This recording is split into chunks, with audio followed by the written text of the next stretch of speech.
दोस्तों बहुत दिनों से वीडियो नहीं आ रहा था, टाइम नहीं मिलने की वजह से। कल पार्ट 1 का एग्जाम है 20 से 23 वालों का, बिहार यूनिवर्सिटी का। उसके लिए आज हम लेकर आए हैं बहुत सारा इंपॉर्टेंट क्वेश्चन। कल क्योंकि पेपर 1 का एग्जाम है तो पेपर 1 से जितना बहुत इंपॉर्टेंट क्वेश्चन है जिसकी आने की संभावना बहुत ज़्यादा है उस क्वेश्चन को लेकर आए हैं। उस क्वेश्चन को हम आपके सामने देख सकते हैं, ये टॉप 10 है। तो टॉप 10 से भी कुछ क्वेश्चन लिए हैं, उसके बाद कुछ क्वेश्चन बैंक से लिए हैं और गेस्ट पेपर से भी क्वेश्चन लिए हैं। आपको एक बार हम गेस्ट पेपर भी दिखाना चाहते हैं कि कृष्णा पब्लिकेशन का मेरे पास गेस्ट पेपर है, इससे भी कुछ क्वेश्चन लिए हैं। सबको मिलाकर बहुत सारा क्वेश्चन लिए हैं जो हमको लगा है बहुत ही इंपॉर्टेंट है, उसको लिए हैं और उसका सॉल्यूशन आज के हम इस वीडियो में कराने वाले हैं। और कल आपका एग्जाम है, जाने से पहले एक बार इस वीडियो को देख लीजिएगा ताकि आपका रिविजन हो जाए और आपको याद रहे चीज़ें, क्योंकि हम आपको पता है बहुत ही सिंपल भाषा में, सिंपल लैंग्वेज में समझाते हैं। ये इससे आपको ज़्यादा से ज़्यादा हेल्प होगा। तो सबसे पहला क्वेश्चन जो हम लोग लिए हैं वो 2019 में पूछा गया क्वेश्चन है। 2019 का पहला नंबर क्वेश्चन ही पूछा गया था, वही लिए हैं। देखिए ये रहा आपके सामने question. Define Cartesian product of two sets A and B, prove that any three sets A B C A cross B minus C is equal to A cross B minus A cross C. ठीक है, तो इस question का हम लोग solution लिए हैं सबसे पहले। तो इस क्वेश्चन के सॉल्यूशन में सबसे पहले कार्टेशियन प्रोडक्ट को डिफाइन करना है। तो सिंपल लैंग्वेज में हम लिखे हैं Cartesian product of two sets is a set contains elements in order pair. आप भी सिंपल लैंग्वेज में लिख सकते हैं, रटने का कोई ज़रूरत नहीं है कि टू सेट्स का कार्टेशियन प्रोडक्ट जो होता है उसका जो एलिमेंट्स होता है वो ऑर्डर पेयर में होता है। तो यहाँ एग्जांपल भी लिए हैं, such that if A is equal to इतना and B is equal to इतना, तो A cross B is equal to इतना हो जाएगा। इसी को हम लोग बोलते हैं कार्टेशियन प्रोडक्ट। ठीक है, तो इसके बाद हम लोग को प्रूफ करना है। लेट हम लोग मान लेते हैं कि ए बी सी, या फिर क्वेश्चन में भी दिया था, लिख सकते हैं given A B C are three, यानी थ्री सेट्स, तीन सेट्स है। तो हम लोगों को प्रूफ करना है। प्रूफ क्या करना है? प्रूफ करना है कि A cross B minus C is equal to A cross B minus A cross C होगा। ठीक है, तो प्रूफ करने के लिए हम क्या करते हैं, आपको बताए हुए थे पहले भी, हम जब पढ़ा रहे थे ये कार्टेशियन प्रोडक्ट तब बताए हुए थे कि दो सेट्स इक्वल तभी होता है जब दोनों एक दूसरे का सबसेट हो। तो हम लोग क्या करेंगे, इसके अंदर एक एलिमेंट खुद से मान लेंगे और दिखा देंगे कि ये जो सेट है ये ए क्रॉस बी माइनस सी है, वो ए क्रॉस बी और माइनस ए क्रॉस सी का क्या सबसेट है। और फिर इसके अंदर एक एलिमेंट मान लेंगे और इसको दिखा देंगे कि ये इसका सबसेट है, यानी दोनों एक दूसरे का सबसेट है, तो दोनों क्या होगा, इक्वल होगा। तो सबसे पहले हम लोग इसमें A cross B minus C में एक एलिमेंट मानते हैं एक्स वाई, तो लिखेंगे let X Y belongs to A cross B minus C. अब चूंकि X Y A cross B minus C से बिलोंग कर रहा है तो एक्स ए से बिलोंग करेगा and Y B minus C से करेगा। ऐसा क्यों करेगा, इतना डिटेल में जाएंगे तो वीडियो लंबा हो जाएगा और सारे क्वेश्चन कवर नहीं हो पाएंगे। ठीक है, तो हम जल्दी जल्दी समझा देते हैं। अगर आप पहले से पढ़े हैं तो आपको अच्छे से समझ में आएगा, पहले से नहीं पढ़े हैं तो थोड़ा बहुत समझ में आएगा। तो x a से बिलोंग करता है and y b minus C से बिलोंग करता है, तो इसको कोष्ट में ले लेंगे और y belongs to b and y अब देखिए b माइनस सी से बिलोंग करता है, मतलब b से बिलोंग करता है और c से नहीं करता है, तो लिखेंगे y belongs to b and y not belongs to, don't belongs to, belongs लिख के काट देंगे c। तो x belongs to a and जो है इतना से इसमें मल्टीप्लाई हो जाएगा तो हो जाएगा x belongs to a and y belongs to b and फिर x belongs to a and y don't belongs to c हो जाएगा। ठीक है, तो अब इस चीज को गौर से देखिए, x belongs to a और y belongs to b है, तो हम इसको लिख सकते हैं कि xy belongs to a cross b and यहाँ देखिए x belongs to a and y don't belongs to c है, तो इस चीज को हम लोग लिख सकते हैं xy don't belongs to a cross c। चूंकि यहाँ पे y don't belongs to c है तो ये एक्स वाई ए क्रॉस सी से बिलोंग नहीं करेगा। ठीक है, उसके बाद तो हम लोग लिख सकते हैं, यहाँ देखिए X Y belongs to A cross B and X Y don't belongs to A cross C, यानी हम लोग कह सकते हैं कि एक्स वाई जो है ए माइनस बी ए क्रॉस बी और माइनस ए क्रॉस सी से बिलोंग करेगा, यानी ए क्रॉस बी से तो बिलोंग करेगा लेकिन ए क्रॉस सी से नहीं करेगा। और वही बात ऊपर भी है, एक्स वाई जो है ए क्रॉस बी से बिलोंग कर रहा है लेकिन एक्स वाई ए क्रॉस सी से बिलोंग नहीं कर रहा है। तो हम लोग कह सकते हैं कि X Y belongs to A cross B minus A cross C. अब हम लोग चूंकि एक्स वाई माने थे कि इसका एलिमेंट है, लेकिन अभी देख रहे हैं कि एक्स वाई जो है आ गया इसका भी एलिमेंट, यानी हम लोग कह सकते हैं कि ये जो ए क्रॉस बी माइनस सी है वो सबसेट है किसका, ए क्रॉस बी और माइनस ए क्रॉस सी का, और हम लोग इसको इक्वेशन फर्स्ट मान लेंगे। अब दूसरा स्टेप में हम लोग एक एलिमेंट यू भी मान लेते हैं जो ए क्रॉस बी और माइनस ए क्रॉस सी से बिलोंग करेगा। तब यहाँ पे हम लोग लिख सकते हैं you belongs to A cross B and, sorry यहाँ यू भी होना चाहिए था, U V belongs to A cross B and U V not belongs to A cross C हो जाएगा, क्योंकि यहाँ पर क्या है माइनस है। यहाँ स्पष्ट कर रहा है कि यू भी जो है ए क्रॉस बी से तो बिलोंग करेगा, लेकिन माइनस की वजह से ए क्रॉस सी से बिलोंग नहीं करेगा। तो हम लोग यहाँ लिख सकते हैं you belongs to A and भी बिलोंग्स टू बी, इसके अकॉर्डिंग फिर एंड इसके अकॉर्डिंग लिख सकते हैं you belongs to A and you don't belongs to C, ठीक है।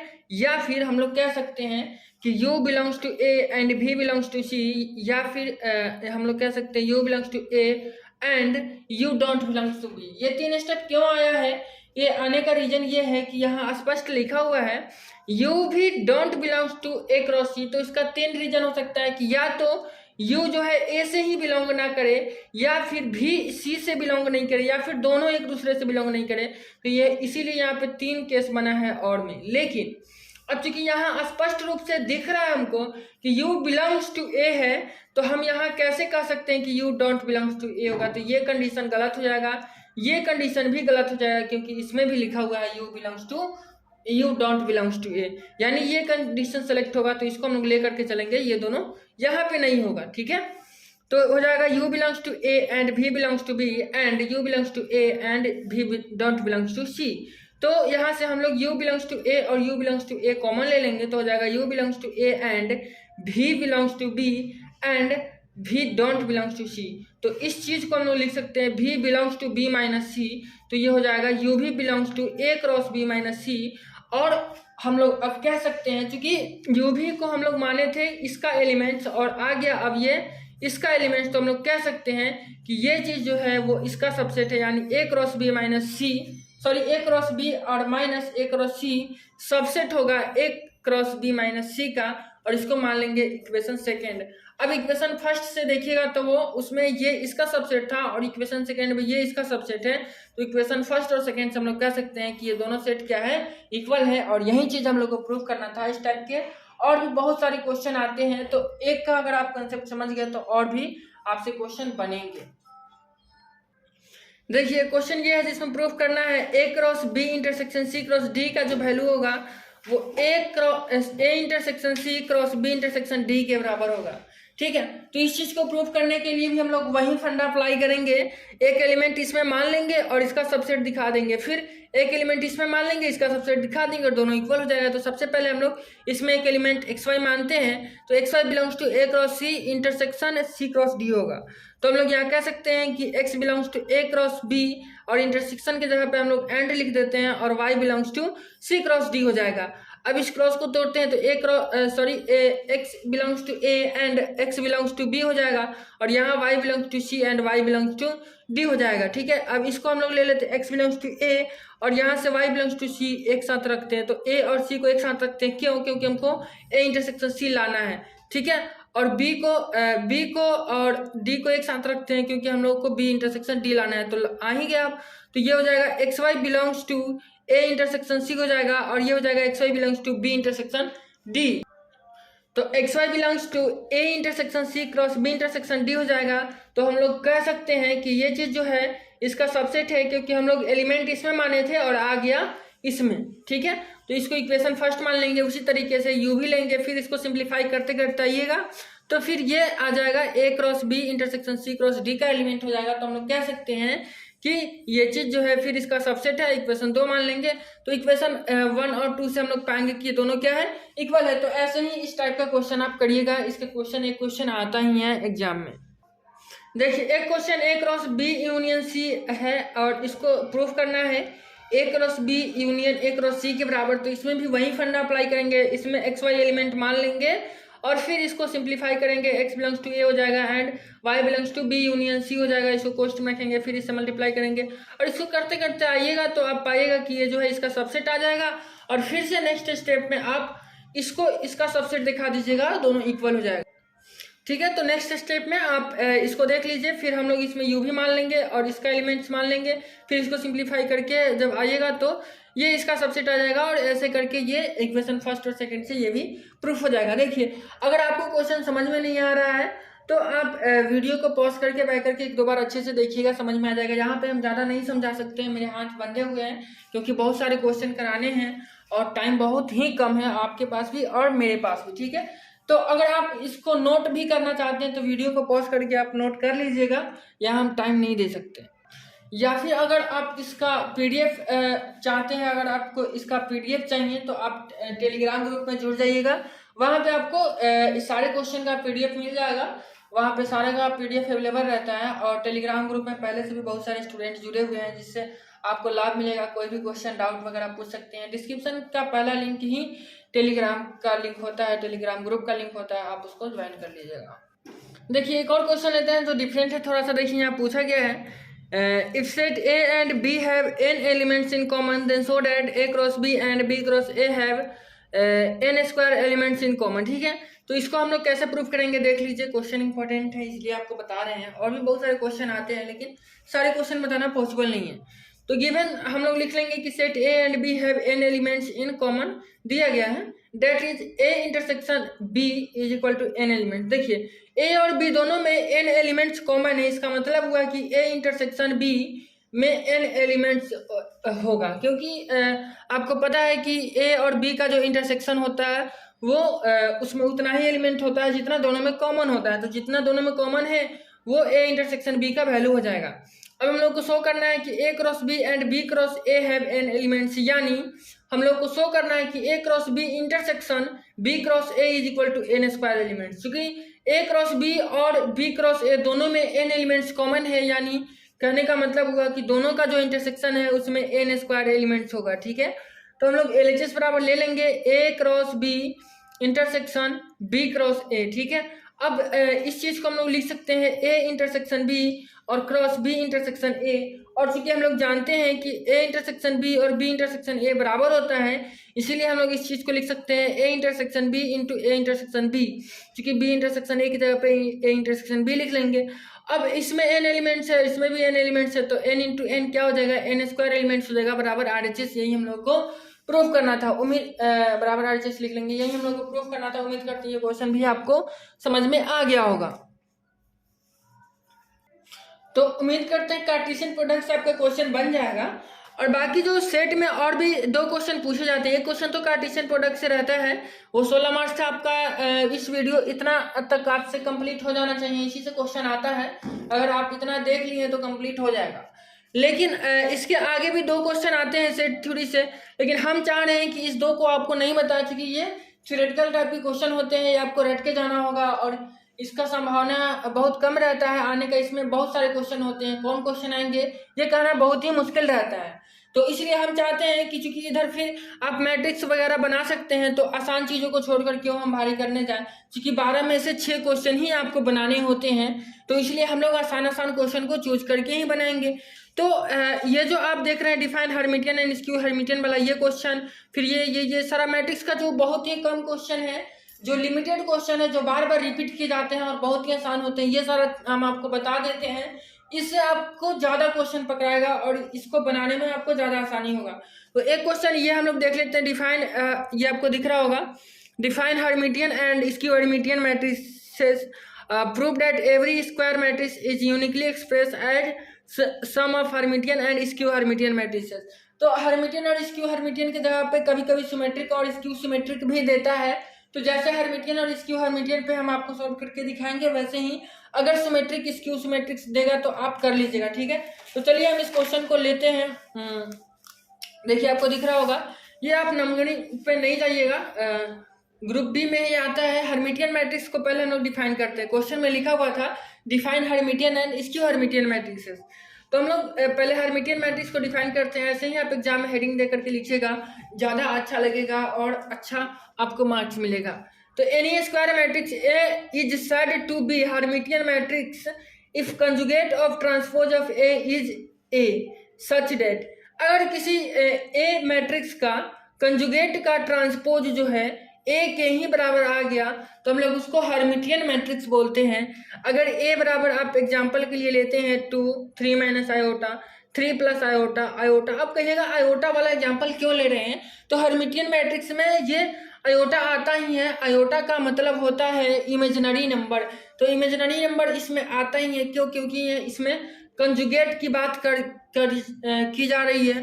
कंजुगेट इमेजिनरी नंबर का ही निकाला जाता है, तो इस बात का आप ध्यान रखेंगे कि इसमें आयोटा आता है। तो ए बराबर अगर ये मैट्रिक्स है तो अगर हम इसका ट्रांसपोज निकालते हैं तो इतना हो जाएगा, और इसका कंजुगेट निकालने का मतलब होता है आयोटा वाले वैल्यू का जो साइन होता है वो हम लोग चेंज कर देते हैं। जैसे कि यहाँ पे इसका साइन क्या है, आयोटा का प्लस है तो यहाँ माइनस कर दिए, यहाँ माइनस है तो प्लस कर दिए हैं, और सॉरी यहाँ आयोटा था तो यहाँ भी माइनस हो जाता, ठीक है, यहाँ भी हम लोग माइनस ले लेते हैं तब ये क्वेश्चन सही होगा, ठीक है।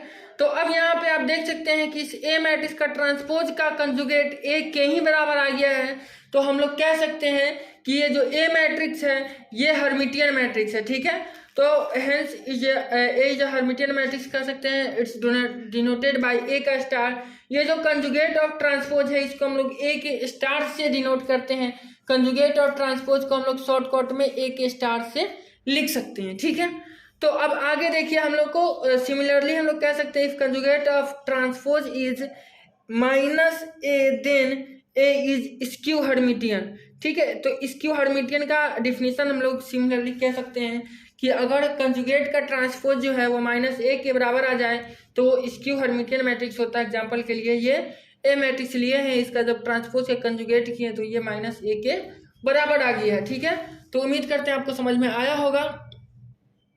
अब चलते हैं, इसको हम लोग कह सकते हैं डेट इज यहाँ ए का स्टार माइनस ए के बराबर आएगा, hence A is skew Hermitian matrix. अब हम लोग चलते हैं आगे, हम लोग को इसका एक्सप्रेशन को प्रूव करना था कि इसको हम लोग Hermitian plus skew Hermitian matrix के रूप में ए को लिख सकते हैं, और वो जो एक्सप्रेशन होगा वो यूनिकली होगा, इस चीज़ को हम लोग लेते हैं। तो हम लोग कह सकते हैं if A is a square matrix then A plus A का ट्रांसपोज इज हर्मिटियन। अगर ए कोई स्क्वायर मैट्रिक्स है तो ए प्लस ए का जब ट्रांसपोज निकालिए, सॉरी ए प्लस ए का स्टार निकालिएगा तो वो हर्मिटियन मैट्रिक्स आएगा। इसी तरीके से अगर आपको सिमेट्रिक और स्क्यू सिमेट्रिक दिया रहता तो ए प्लस ए का ट्रांसपोज निकालते तो वो सिमेट्रिक का आता, ठीक है। तो इसी तरीके से 1/2 ए प्लस ए का स्टार जो है ये अल्सो हर्मिटियन मैट्रिक्स हो जाएगा। इसी तरीके से 1/2 ए माइनस ए का जो स्टार होगा वो अल्सो स्क्यू हर्मिटियन मैट्रिक्स हो जाएगा। अब ये नो डाउट हम लोग जानते हैं कि A is equal to 1/2 A plus A का star plus 1/2 A minus A का स्टार हो जाएगा। चूंकि आप इसको सोल्व करिएगा तो ए के ही बराबर आएगा, तो हम लोग इसको मान लेंगे आर प्लस एस के बराबर से कर लेंगे कि ये आर है और ये एस है, तो ए बराबर आर प्लस एस हो जाएगा, ठीक है। अब हम लोग यहाँ पे स्पष्ट देख रहे हैं कि आर यहाँ पे क्या है, हर्मिटियन है, और एस क्या है, स्क्यू हर्मिटियन मैट्रिक्स है। यानी हम लोगों ने ये एक्सप्रेस कर दिया है कि इस ए मैट्रिक्स को हर्मिटियन प्लस स्क्यू हर्मिटियन के रूप में लिखा जा सकता है। लेकिन अब हम लोग को ये प्रूव करना है कि ये जो एक्सप्रेशन है वो क्या है, वो यूनिक एक्सप्रेशन है, क्योंकि क्वेश्चन में ये भी बोला हुआ था। हम लोग लिखेंगे now we have to prove that this expression is unique, ठीक है। तो हम लोग लिखेंगे लेट इफ पॉसिबल, अगर पॉसिबल हो तो ए बराबर पी प्लस क्यू कोई मान लेंगे। यहाँ पे आर प्लस एस तो है ही, पी प्लस क्यू हम लोग दूसरा कोई मान लिए हैं। अगर पॉसिबल है तब where P is Hermitian and Q is skew Hermitian, तो हम लोग कह सकते हैं पी का जो स्टार होगा वो पी के बराबर होगा और क्यू का जो स्टार होगा वो माइनस क्यू के बराबर होगा, क्योंकि पी क्या है, हर्मिटियन मैट्रिक्स है, और क्यू क्या है, स्क्यू हर्मिटियन मैट्रिक्स है, ठीक है। तो 1/2 ए प्लस ए का 1/2 ए प्लस ए का जो स्टार है उसका जब स्टार होगा तो ये पी के बराबर आएगा। चूंकि पी का स्टार पी के बराबर है तो पी का यही वैल्यू था ना, तो पी का star is equal to P रखे हैं, और फिर यहाँ पे क्यू का star is equal to minus Q रखे हैं। जब आप इसको सिंप्लीफाई करिएगा तो ये आ जाएगा 1/2 और ये ए का स्टार हो जाएगा यहाँ से, और फिर ए का स्टार ए होता है तो ये हो जाएगा और इज इक्वल टू पी, और फिर ये 1/2 और फिर ये स्टार को सोल्व करिएगा तो ये ए का स्टार और माइनस ए हो जाएगा, क्योंकि ए का स्टार ए होता है और is equal to minus Q, तो यहाँ से P is equal to 1/2 A plus A का स्टार आ जाएगा और Q is equal to 1/2 A minus A का स्टार आ जाएगा। और यही किसके बराबर था, आर के बराबर था, और ये किसके बराबर था, एस के बराबर था, यानी P is equal to R और Q is equal to S आ गया फिर से। तो हम लोग तो माने थे पी और क्यू कोई अलग अलग वैल्यू है, लेकिन फिर से ये हम लोगों को पता चला कि नहीं, पी जो है वो आर के ही बराबर है और क्यू जो है वो एस के ही बराबर है, यानी ये जो एक्सप्रेशन है वो यूनिक है। A is equal to R plus S ही होगा अगर आर और एस को हम लोग हर्मिटियन और क्यू हर्मिटियन लेते हैं तो हेंस हम लोग कह सकते हैं और अजम्पशन इज रॉन्ग। हमने जो माना था कि ए बराबर पी प्लस क्यू वो गलत है, ए बराबर आर प्लस एस ही होगा, hence this expression is unique. ठीक है, ये जो एक्सप्रेशन है वो यूनिक है। तो इसी तरीके से अगर आपको सिमेट्रिक और स्क्यू सिमेट्रिक दिया रहता है हर्मिटियन और स्क्यू हर्मिटियन की जगह पे, तो भी आप इसी तरीके से क्वेश्चन को बनाते, तो उम्मीद करते वो क्वेश्चन आप बना लीजिएगा। अब चलते हैं, क्वेश्चन आता है प्रूफ करने के लिए कि ए बी का जो इन्वर्स है, ए बी का जो इन्वर्स होता है वो B inverse into A inverse होता है। तो इसका प्रूफ बहुत ही ईजी है, आप इसको आसानी से कर सकते हैं, एक नज़र आप देख लीजिएगा तो। ठीक है, तो इसको ध्यान से देख लीजिएगा, इसका आने का पॉसिबिलिटी बहुत ही ज़्यादा है।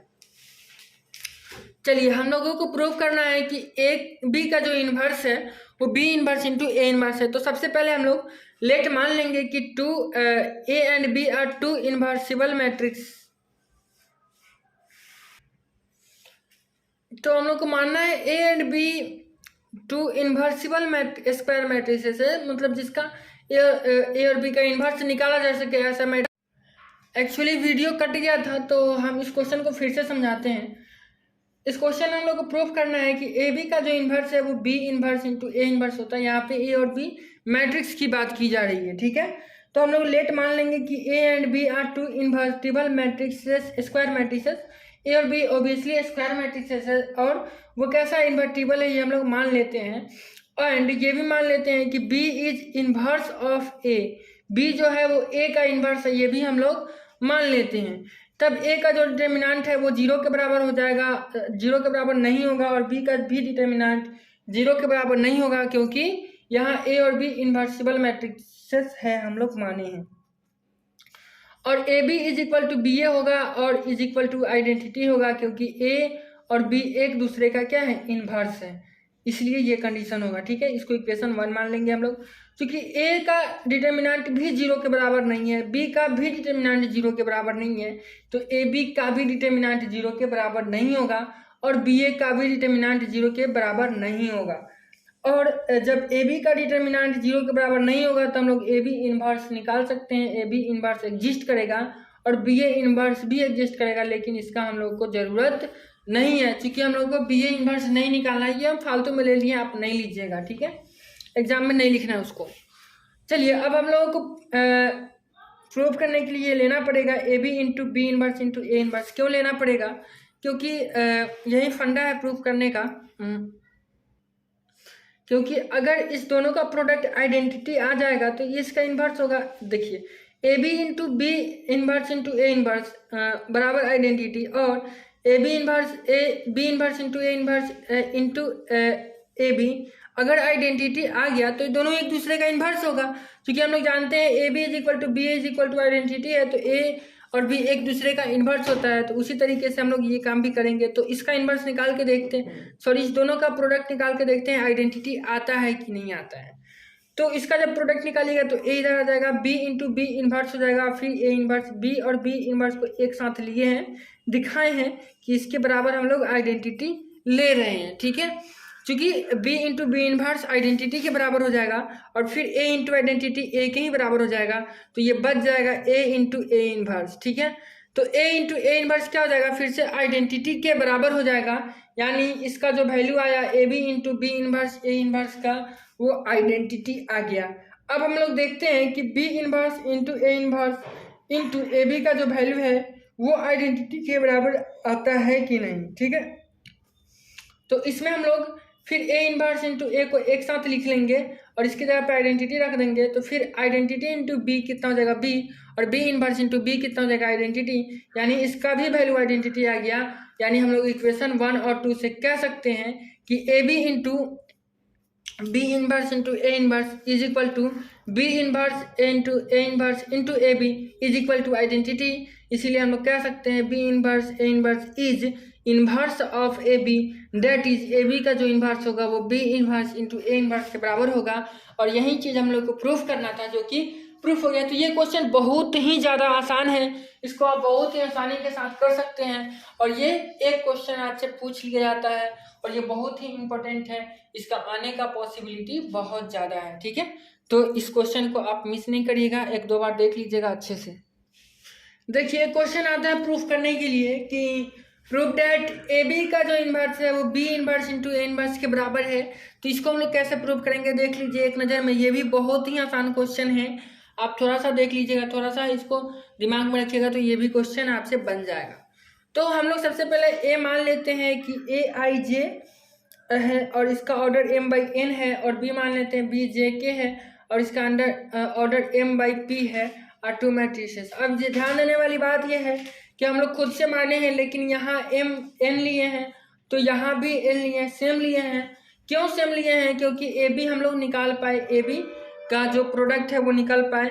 तो प्रोडक्ट निकालने के लिए क्या होता है, पहले मैट्रिक्स में हम लोग कॉलम और दूसरे मैट्रिक्स में रो को देखते हैं, दोनों इक्वल होना चाहिए, इसीलिए हम लोग एन दोनों जगह पे लिए हैं। ठीक है, तो इसीलिए टू मैट्रिक्स हम लोग जानबूझ के ऐसा माने हैं जिसका ए बी निकाला जा सके। तो यहाँ पे ए का जो ट्रांसपोज होगा वो कितना होगा, यहाँ पे आई जे था तो ये जे आई हो जाएगा और इसका ऑर्डर चेंज हो जाएगा, एम बाई एन था तो एन बाई एम हो जाएगा।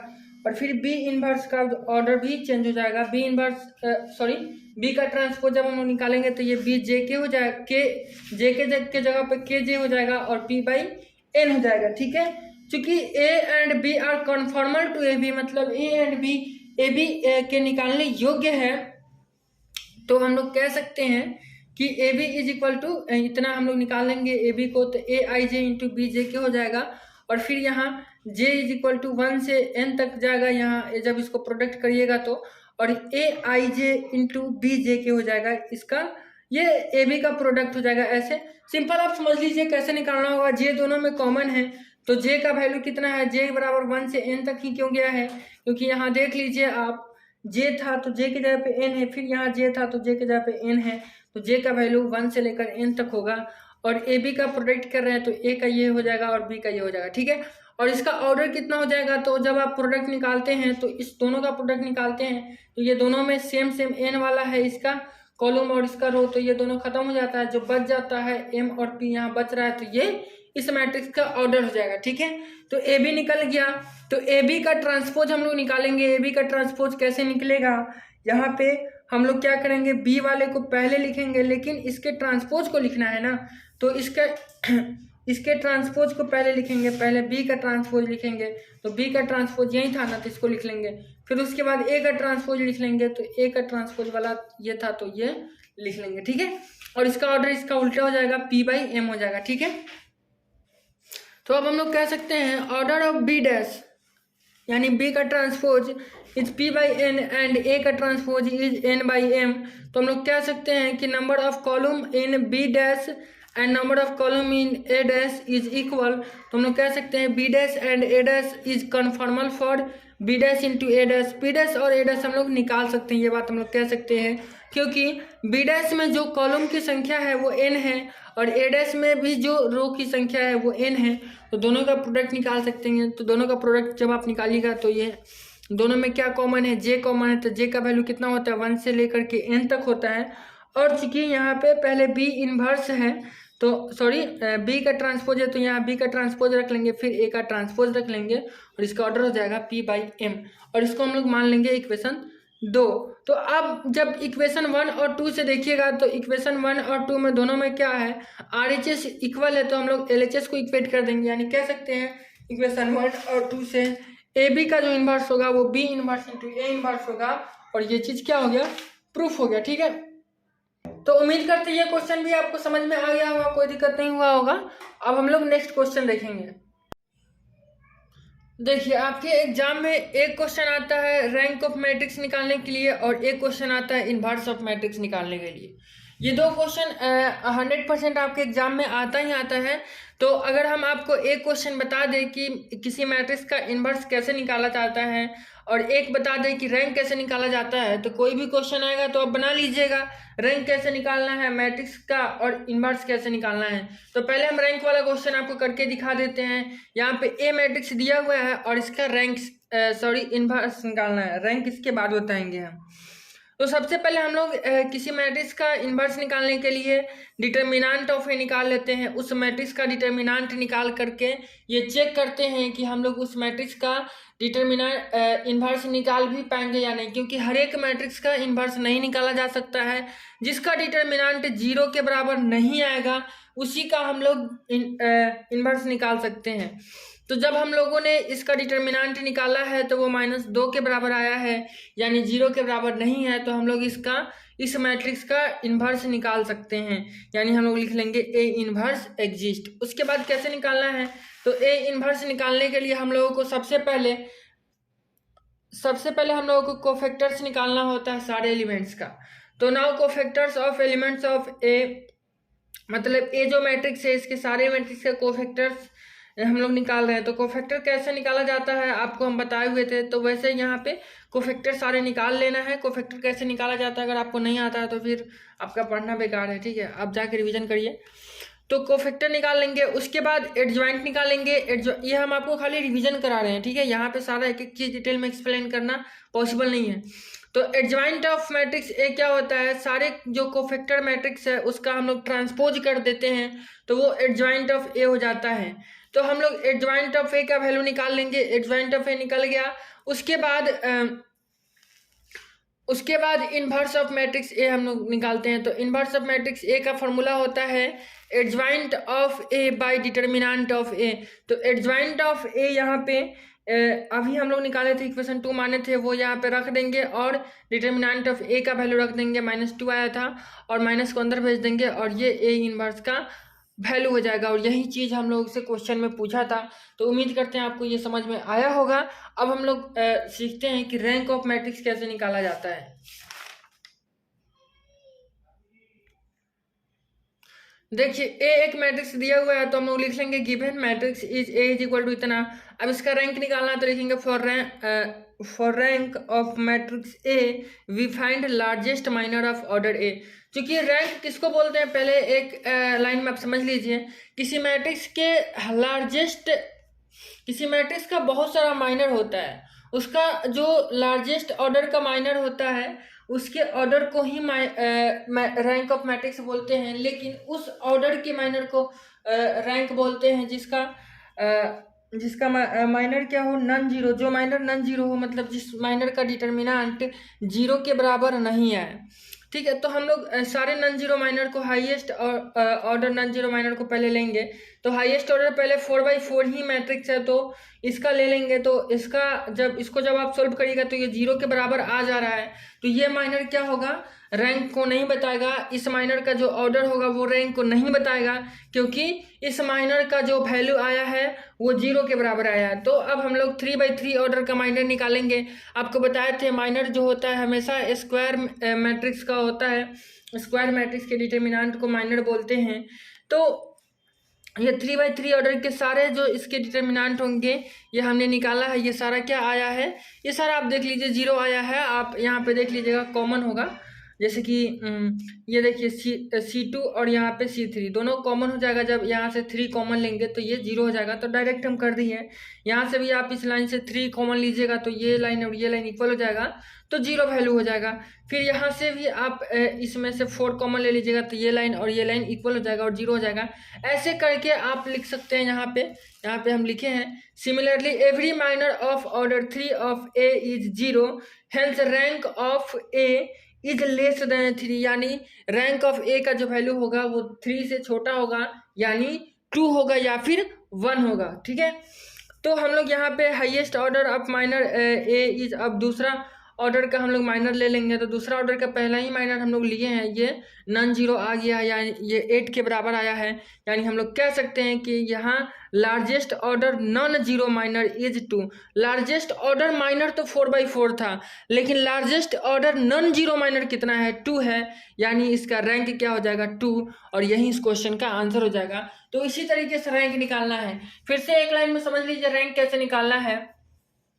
रैंक निकालने के लिए जो मैट्रिक्स दिया रहेगा उसका हम लोग लार्जेस्ट माइनर निकालेंगे और देख लेंगे जिस लार्जेस्ट माइनर का वैल्यू 0 आ जाएगा उसके ऑर्डर को हम लोग बोल देंगे रैंक उस मैट्रिक्स का। चलिए अब आते हैं हम लोग ट्रिगो पे। पहला थ्योरम हम लोग ले रहे हैं state and proof De Morgan theorem. बहुत ही इंपॉर्टेंट है, हर एक साल गैप करके पूछा जाता है, इस बार पूछने का संभावना ज़्यादा है।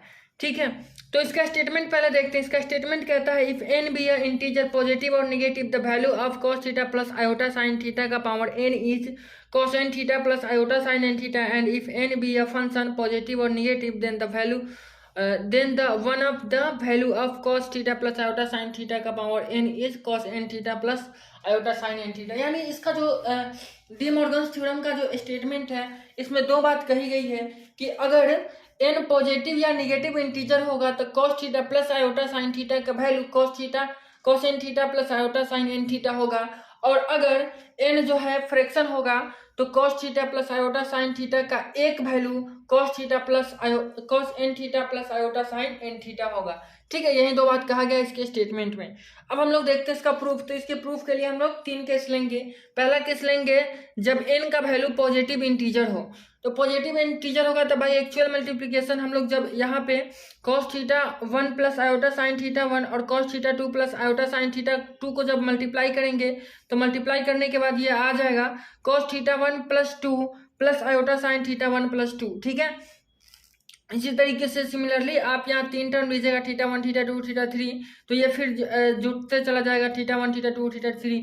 इसी तरीके से आप आगे तक n तक लीजिएगा, n तक आप लीजिएगा cos थीटा 1 थीटा 2 थीटा 3 करते करते थीटा n तक, तो ये सारा क्या हो जाएगा जुड़ते चला जाएगा theta 1 plus theta 2 plus theta 3 plus n ऐसे करते करते। ठीक है, तो अगर आप यहाँ पे इस सारे थीटा को इक्वेट कर देते हैं, थीटा 1 बराबर थीटा 2 प्लस बराबर थीटा 3, ऐसे सारा जब इक्वल होगा तो n टर्म तक कितना थीटा होगा, n थीटा होगा।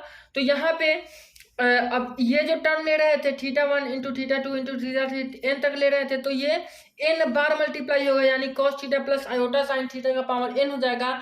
और इस तरफ में चूंकि यहाँ पे थीटा जोड़ते चला जा रहा था एंगल में, तो यहाँ पे थीटा 1 थीटा 2 प्लस थीटा 3 रहता, लेकिन सारे थीटा इक्वल है तो वो सारा क्या गो थीटा था, n थीटा था, तो n थीटा हो जाएगा अब plus iota sine n theta. ठीक है, चलिए तो ये चीज प्रूफ हो गया, क्योंकि हम लोग को यही तो प्रूफ करना था cos theta plus iota sine theta का power n is equal to cos n theta plus iota sine n theta.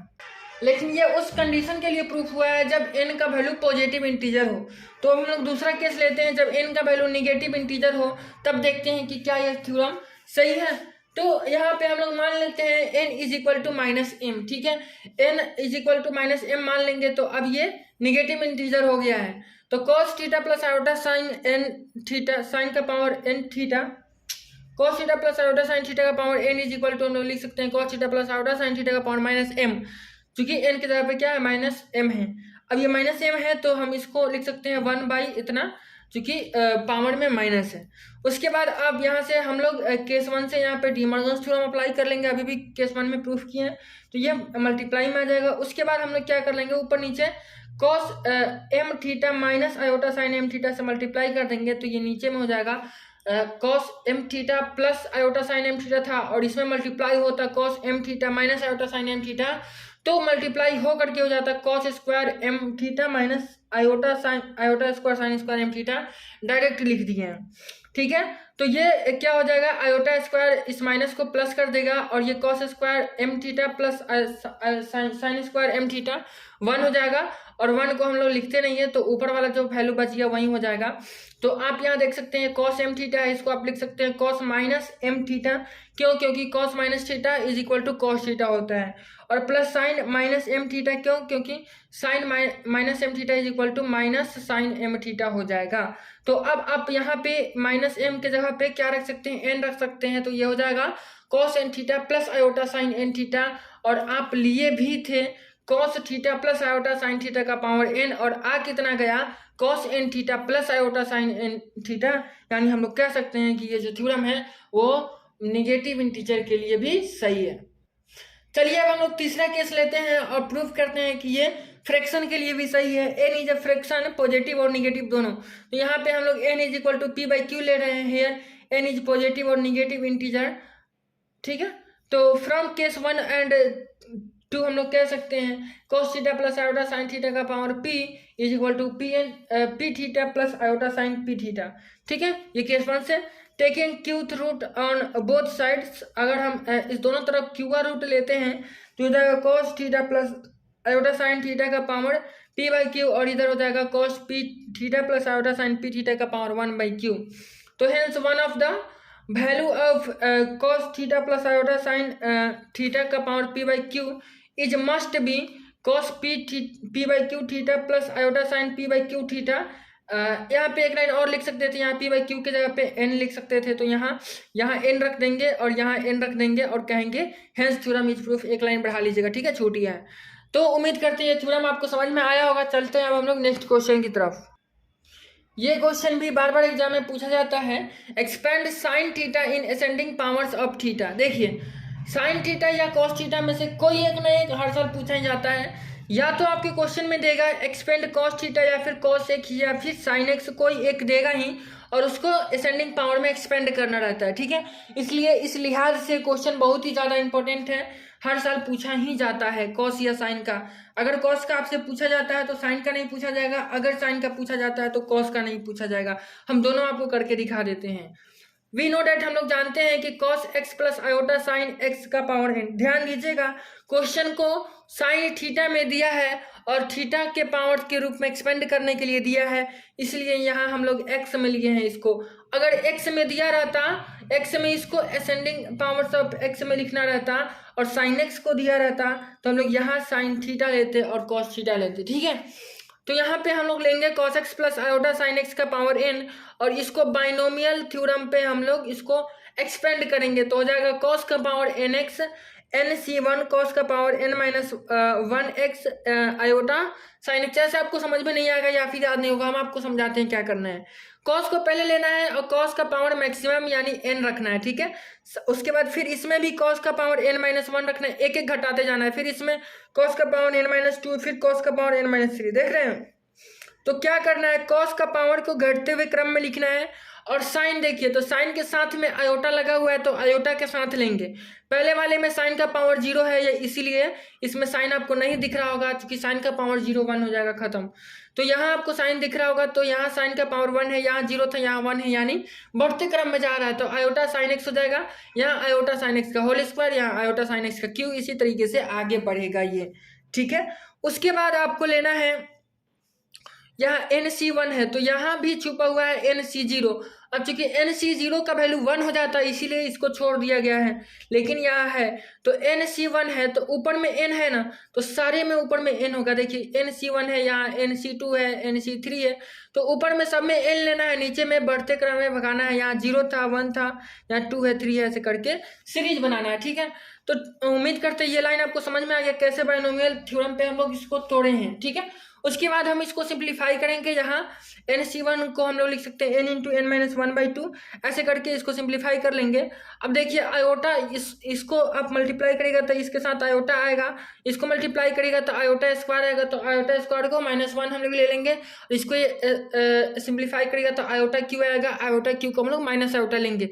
यानी इसमें दो प्रकार का टर्म है, एक जिसमें आयोटा है, एक जिसमें आयोटा नहीं है। तो जिसमें आयोटा नहीं है उसको हम लोग एक तरफ लिख लिए हैं, जिसमें आयोटा है उसको एक तरफ लिख लिए हैं।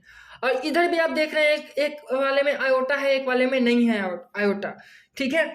तो यहाँ cos के साथ आयोटा नहीं है, साइन के साथ आयोटा है, और हम लोग को साइन थीटा को एक्सपेंड करना है, यानी साइन को लेना है। तो साइन किस में है, साइन इमेजिनरी पार्ट वाले में, तो हम लोग यहाँ इमेजिनरी पार्ट को इक्वेट करेंगे। वैसे हम लिख दिए हैं रियल पार्ट भी, लेकिन रियल पार्ट को नहीं करना है, आप ये चीज नहीं लिखिएगा। यहाँ हम लोगों को केवल साइन एक्स से मतलब है, cos x से कोई मतलब नहीं है, तो रियल पार्ट को इक्वेट करने का कोई जरूरत नहीं है। आप सीधा लिखिएगा इक्वेटिंग इमेजिनरी पार्ट, और पार्ट से नहीं होगा क्योंकि यहाँ केवल इमेजिनरी पार्ट को हम लोग इक्वेट कर रहे हैं, ठीक है।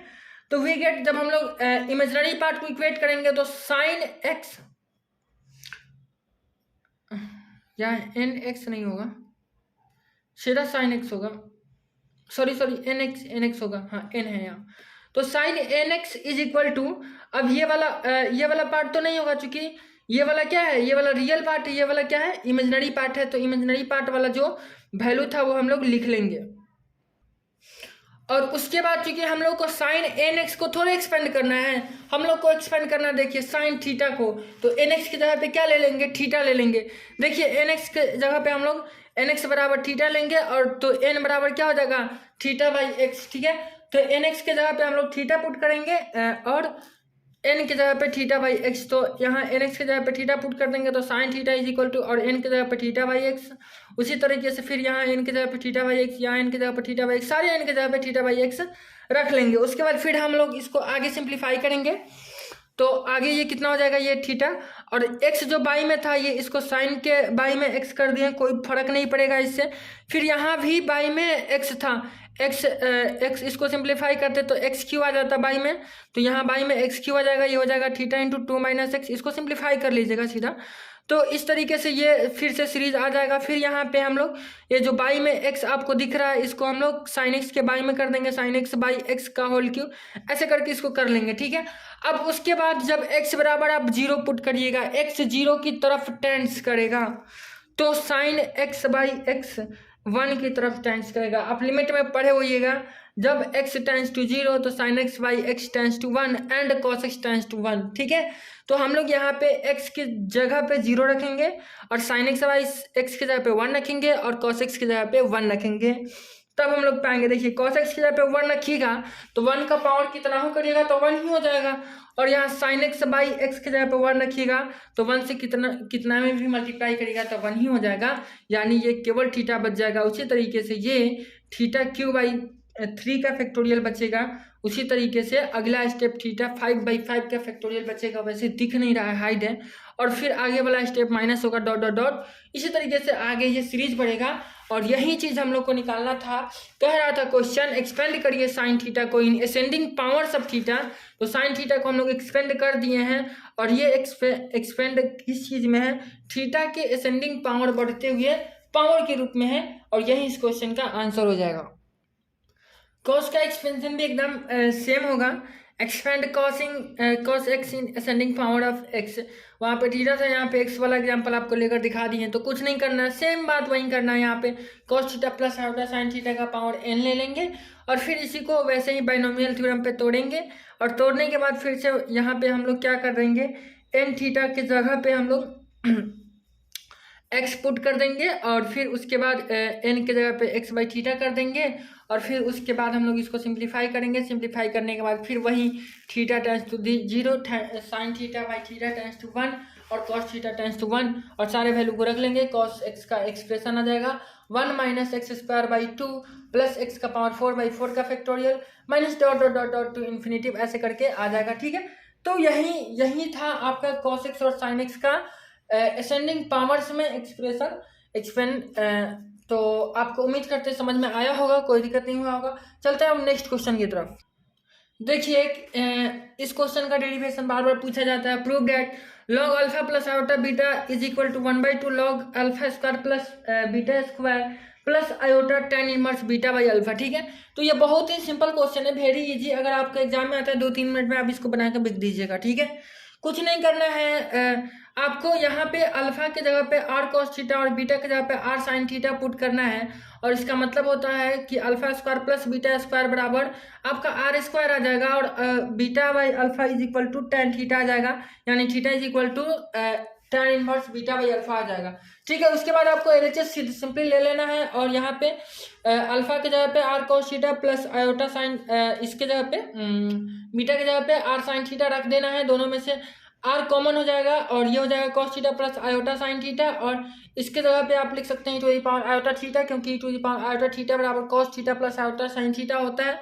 फिर उसके बाद ये चूंकि दोनों मल्टीप्लाई में है तो लॉग का रूल कहता है log A into B is equal to log A plus B, तो यहाँ log A plus log B हो जाएगा, तो एक जगह पे आर और बी की जगह पे a to the power iota theta. फिर ये लॉग के फार्मूला के अंतर्गत ये हो जाएगा आयोटा थीटा और लॉग ई खत्म हो जाएगा, और ये आर के जगह पे आर का वैल्यू कितना था, आर स्क्वायर का वैल्यू था alpha square plus beta square, तो आर का वैल्यू हो जाएगा root under alpha square plus beta square. ठीक है, तो यहाँ पे आयोटा थीटा है प्लस में, तो आयोटा का वैल्यू रख देंगे, तो ये हो जाएगा 1/2 log alpha square plus beta square, इसको आप कोष्ट में रख लीजिएगा, कोष्ट छूट गया, प्लस आयोटा और थीटा के जगह पे रख लेंगे tan inverse beta by alpha. यही चीज हम लोग को प्रूफ करना था। उम्मीद करता है आपको समझ में आया होगा। 2 मिनट का खेल था, बहुत ही इजी क्वेश्चन है लेकिन पूछा जाता है। चलिए नेक्स्ट क्वेश्चन है, ये देख लीजिए, इस टाइप का क्वेश्चन भी बार बार पूछा जाता है। यहाँ सोल्व करना है, एक्स का power 7 plus 1 is equal to 0 दिया हुआ है, तो x का पावर 7 इज इक्वल टू -1 लिख लेंगे। -1 की जगह पे हम लोग लिख सकते हैं cos n pi plus iota sine n पाई। ठीक है, ये आप -1 की जगह पे लिख सकते हैं, तो x इज इक्वल टू आ जाएगा इसका पावर 1/7। ठीक है, तो यहाँ से कुछ नहीं करना है, डिमॉर्गन थ्योरम से 1/7 को एंगल के मल्टीप्लाई में ला लेना है, और यहाँ n का वैल्यू 1 से लेकर 7 तक होगा, ये लिखना गलत होगा। n का जो वैल्यू यहाँ पे, ये सॉरी गलत लिखा है, n का जो वैल्यू होगा वो 0 1 2 से करके 6 तक होगा। ठीक है, तो 0 1 2 करके 6 तक वैल्यू बैठा लीजिएगा, यहाँ एक 0 वाला वैल्यू भी बैठ जाएगा और उसके बाद ये एक 7 वाला वैल्यू हट जाएगा, तो ये इस क्वेश्चन का आंसर हो जाएगा। ठीक है, उम्मीद करते हैं आपको ये समझ में आया होगा। ये सारे आप वैल्यू निकाल लीजिएगा खुद से। देखिए ये क्वेश्चन भी बहुत ज्यादा इंपॉर्टेंट है, find the sum of sines of n angles are in AP. तो ये क्वेश्चन बार बार हर साल पूछा जाता है, या फिर आपको साइन पूछा जाएगा या फिर कॉस, साइन या कॉस में से किसी एक का रहता ही है। इसमें सिंपल कह रहा है कि सम निकालना है साइंस ऑफ एंगल्स, मतलब साइन के एंगल्स का जो साइन होता है उसके सारे एंगल्स जो है वो एपी में है, वो सारे का सम निकालना है। तो हम लोग क्वेश्चन में सीधा लेट मान लेंगे, sum of sine of n angles are in AP is s is equal to cos alpha plus cos sine alpha plus beta plus sine alpha plus 2 beta dot dot. यहाँ पे क्या है, alpha plus 2 beta, alpha plus beta, alpha plus 2 beta dot dot करते करते alpha plus n-1 into beta क्या है, वो एक एपी है। एपी का ये फर्स्ट टर्म अल्फा है और कॉमन डिफरेंस बीटा है, तो ये सारे टर्म क्या हो जाएगा, साइन का सीरीज हो जाएगा, सम हो जाएगा। कैसा सीरीज, जिसका सारा का सारा एंगल जो है वो एपी में है, और यही क्वेश्चन में भी कह रहा है। तो हम लोग का टारगेट क्या है, इस एस का वैल्यू निकालना, इस सारे का सम निकालना। एक हॉट ट्रिक इसमें याद रखिएगा, एक ही बात की पॉइंट इसमें याद रखना है, बस एक स्टेप, कि सारे इसके इस इक्वेशन फर्स्ट के सारे टर्म्स में आपको 2 साइन अल्फा बाई 2 से मल्टीप्लाई करना है। ठीक है, कॉस का भी जब आप यहाँ पे सीरीज का सम निकालिएगा, वहां भी यही चीज काम आ जाएगा, same to same. 2 sine beta by 2 से मल्टीप्लाई करना होता है सारे टर्म में। तो पहला टर्म क्या है, पहला टर्म है साइन अल्फा, तो साइन अल्फा में हम लोग 2 साइन अल्फा बीटा बाई 2 से मल्टीप्लाई कर देंगे, तो ये यहाँ पे फॉर्मूला लग जाएगा 2 साइन ए साइन बी का cos A minus B minus cos A plus B formula होता है। तो इसके अकॉर्डिंग इतना हो जाएगा, फिर इस सेकेंड टर्म आप निकालिएगा, इतना हो जाएगा। थर्ड टर्म, ऐसे करते करते सारे टर्म ऐसे निकाल लेना है। ठीक है, तो सारे टर्म जब आप निकाल लीजिएगा तो कुछ ऐसे आएगा। अब क्या करना है, सारे टर्म को जोड़ लेना है, तो इक्वेशन 1 बनेगा। तो अब ध्यान से देखिएगा, तो जो ये है, जितना ये है उतना ही ये भी है। आप इसको घटाइए, ये alpha plus beta minus beta by 2 है, यानी अल्फा प्लस बीटा बाई 2 दिख रहा है, और ये माइनस में, ये प्लस में, इस सारे को तो जोड़ना ही है। तो जब जोड़िएगा तो ये कट जाएगा, उसी तरीके से ये कट जाएगा, उसी तरीके से ये यहाँ वाला कट जाएगा, ये कटते कटते सारा टर्म कट जाएगा, एगो फर्स्ट वाला टर्म बचेगा, एगो लास्ट वाला टर्म बचेगा। ठीक है, ज़्यादा डिटेल में समझाने के लिए टाइम नहीं है। तो फ्रॉम इक्वेशन फर्स्ट बिकम्स, मतलब इक्वेशन फर्स्ट जो है अब बन जाएगा वो 2 sine beta by 2 into S. अब इक्वेशन फर्स्ट के इधर भी तो 2 साइन बीटा बाई 2 से हम लोग मल्टीप्लाई करेंगे, दोनों तरफ में करेंगे, तो ये इधर एलएचएस में ये बन जाएगा और इधर यही 2 टर्म बचेगा। ठीक है, तो ये कितना हो जाएगा, एस इज इक्वल टू, जब आप एस का वैल्यू निकालिएगा, एस का वैल्यू जब आप निकालिएगा तो ये 2 sin बीटा बाई 2 क्या हो जाएगा, इधर आके डिवाइड में हो जाएगा, और ये जो है इतना का जितना का उतना रह जाएगा। अब हम लोग इस पर फार्मूला लगा सकते हैं, ये आपको दिख रहा होगा cos a minus B minus cos a plus B का, तो इस पर फार्मूला लगा देंगे 2 sin a sin b का। ठीक है, तो 2 sin a sin b का जब आप फार्मूला लगा दीजिएगा तो ये कितना हो जाएगा, इसको सिंप्लीफाई करने के बाद यहाँ पे जो a था वो ये हो जाएगा, b था जो ये हो जाएगा। ठीक है, इस तरीके से आप देख लीजिएगा सिंप्लीफाई कैसे कैसे किया हुआ है। ज़्यादा टाइम नहीं है, ज़्यादा टाइम नहीं लेंगे क्योंकि एग्जाम का टाइम है, हम सिर्फ रिवीजन करा रहे हैं। ठीक है, तो यहाँ से 2 कट जाएगा और s इज इक्वल टू इतना आ जाएगा, और s ही इस क्वेश्चन में लेना था, s का ही वैल्यू निकालना था। तो hence sum of sine of n angles are in A P जो है वो s इज इक्वल टू इतना हो जाएगा। उम्मीद करते हैं आपको समझ में आया होगा, कोई दिक्कत नहीं हुआ होगा। तो हम लोग पेपर 1 के लिए इतना ही क्वेश्चन रखेंगे, इतना कम क्वेश्चन नहीं होता है, इसमें से बहुत सारे क्वेश्चन आपको एग्जाम हॉल में देखने को मिलेंगे, तो अच्छे से एक बार जरूर देख लीजिएगा। मिलते हैं हम लोग अब पेपर 2 के वीडियो के साथ पेपर 1 के एग्जाम के बाद।